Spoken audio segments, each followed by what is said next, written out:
tell me that I'm never gonna make it. They want me to do something that could make sense. They hate when I keep dreaming I'll be famous, but I don't give a fuck, I'ma keep chasing.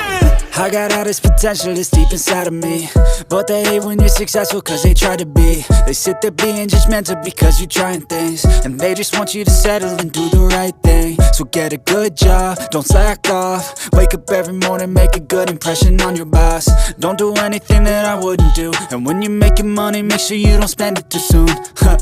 Fuck that, I'll do what I wanna do. I got a different path from everyone and that includes you.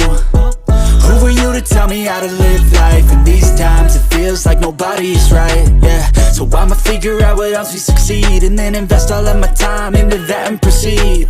I need whatever the hell could make me happy, and I don't think you have a clue what could that be. They tell me that I'm never gonna make it. They want me to do something that could make sense. They hate when I keep dreaming I'll be famous, but I don't give a fuck, I'ma keep chasing. They tell me that